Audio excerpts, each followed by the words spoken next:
O governo Bolsonaro não vai vender reservas internacionais a não ser que haja ataque especulativo no câmbio. A garantia foi dada nesta terça-feira aqui no Rio de Janeiro pelo futuro super-ministro do governo de Jair Bolsonaro, o economista Paulo Guedes, que vai comandar a pasta da economia, que reunirá Fazenda, Indústria e Comércio e Planejamento. A possibilidade de venda do governo de Jair Bolsonaro de parte das reservas internacionais foi cogitada, levantada em uma matéria publicada nesta terça-feira pelo jornal Valor Econômico. Paulo Guedes disse que a conversa até aconteceu, mas há mais de um mês, quando, naquele momento, antes do primeiro turno, havia um overshooting, uma subida forte do dólar frente ao real, e a moeda norte-americana estava oscilando entre R$ 4,20 e R$ 4,30.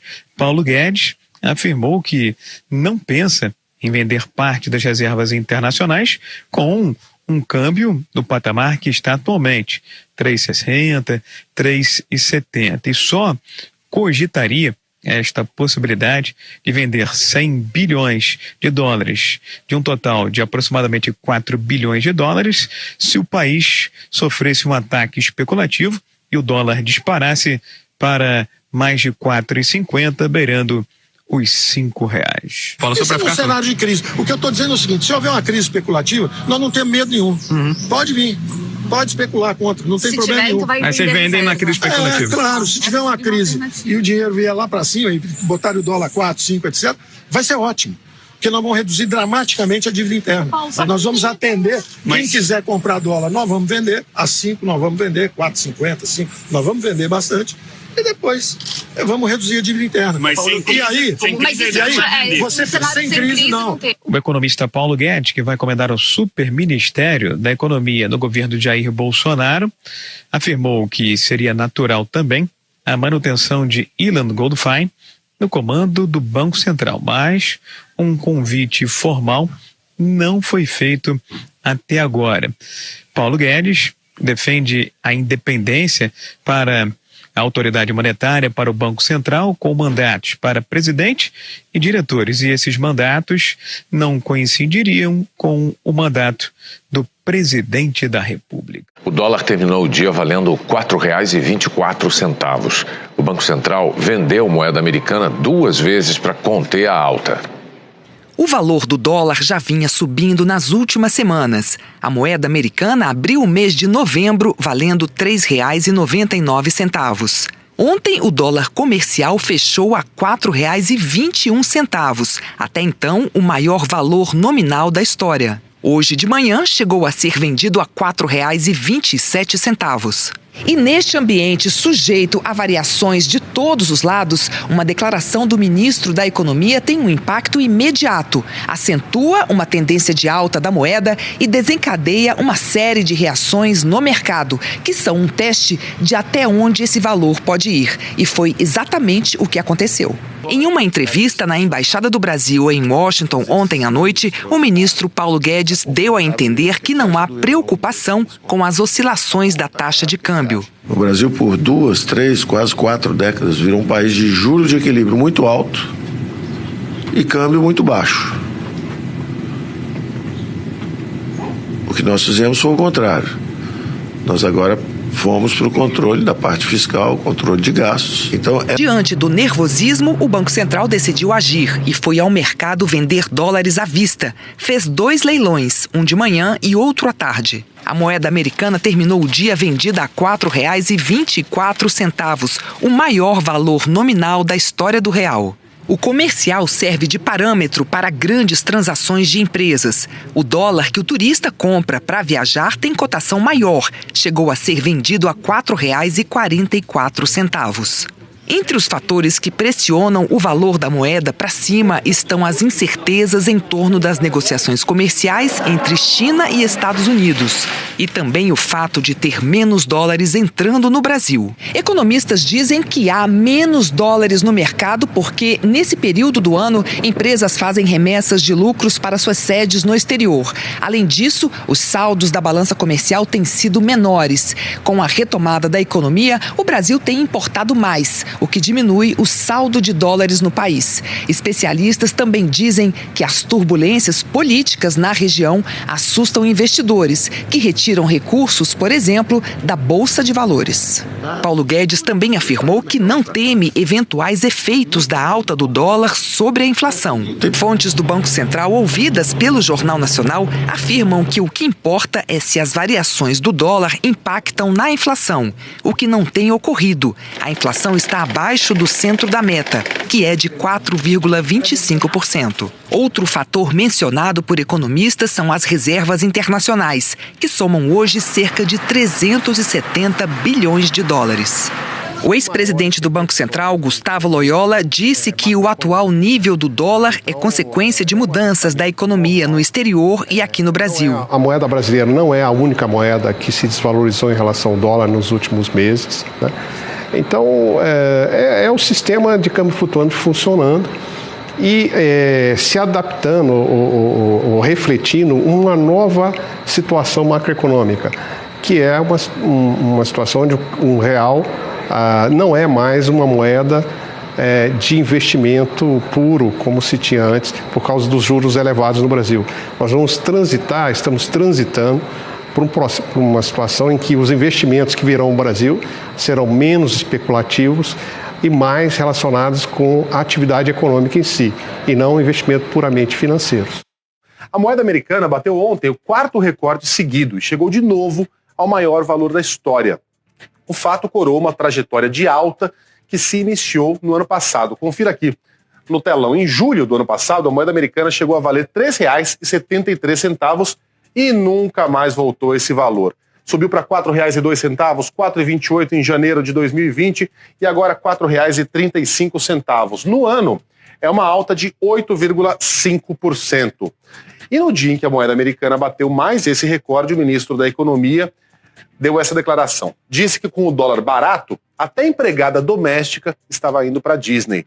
O repórter Alex Guzmão tem as informações. Alex, diga lá, bom dia, meu velho. Bom dia. Há menos de uma semana, no dia em que o dólar fechou no maior valor desde o Plano Real, cotado a R$ 4,35. O dólar turismo, então, aquele que a gente compra para viajar, foi a R$ 4,54. Mas, na opinião do ministro da Economia, não tem essa de ficar viajando ao exterior. Eu quis dar um exemplo também, antes que fale. O ministro diz que a empregada doméstica estava indo para a Disneyland. Não. O ministro está dizendo que o câmbio estava tão barato que todo mundo estava indo para a Disneyland. Até as classes sociais, mas todo mundo tem que ir para a Disneyland conhecer um dia, mas não em 3, 4 vezes por ano, né? Porque com dólar a 1,80 tinha gente indo 4 vezes por ano. Então, o câmbio foi para 4 e pouco, está nervoso. Não está nervoso, não. Mudou. Não tem negócio de câmbio a 1,80. Eu vou exportar menos, substituição de importações, turismo, todo mundo indo para Disneyland, empregado doméstico para Disneyland, uma festa danada. Mas peraí. Vai passear ali em Foz do Iguaçu, vai passear ali no Nordeste, tá cheio de praia bonita. Vai 3 vezes aqui para Foz do Iguaçu, Chapada da Diamantina, conhece um pouquinho do Brasil, vai ver a selva amazônica e tal, e na 4ª vez você vai para Disneyland. Meu canal. Pessoal, é o seguinte, você acha que o dólar tá caro? Bem, eu acho que o dólar está muito caro, mas tem um detalhe, meus amigos. Segundo aqui o interlocutor de Paulo Guedes, o ministro Paulo Guedes disse o seguinte: sou ministro há mais de 1 ano e ainda moro num hotel em Brasília. Assim fica mais fácil ir embora. E se eu vou embora, o dólar vai para R$ 7. De um interlocutor sobre Guedes, ele não vai sair, sonhou a vida inteira em ser ministro. Olha, meus amigos, fica tranquilo sobre isso, porque eu não acredito que o ministro Paulo Guedes vá sair do governo. Por que é que o dólar está tão alto, meu Deus do céu? Olha, viu, o dólar hoje estava R$ 4,39, negócio que eu nunca vi na história da minha vida. Algumas pessoas chegam e falam assim: Rafael, por que esse dólar está tão alto? Pessoal, vou falar algumas coisas que contribuíram para esse dólar aumentar. E eu vou falar para você que isso com certeza tem a ver com o cenário político brasileiro. Você se lembra o que aconteceu quando o Lula saiu da cadeia? A primeira coisa que aconteceu foi o seguinte: a bolsa caiu e o dólar subiu. Isso tem tudo a ver com o cenário político brasileiro, porque todas essas empresas, essas companhias, esses empresários, investidores em estoque, na Bolsa de Valores, eles veem o que está acontecendo no cenário político brasileiro. Quando isso traz uma certa instabilidade, o que acontece é que as pessoas ficam com o pé atrás. Será que vale a pena mesmo investir no Brasil agora? Isso faz com que a economia externa fique um pouco balanceada sim. Fora isso, o que também acontece é que aqui nos Estados Unidos a economia está passando por uma fase que a gente chama de boom. Isso coincidentemente ocorreu quando Deus ele opera na vida de alguém e uma pessoa começa a experimentar algo novo, uma libertação, incluindo as finanças. É porque aconteceu primeiro algo no mundo espiritual. Todos, não se iludam, não sejam, como se fala, inocente, não seja inocente, ou não seja bobinho.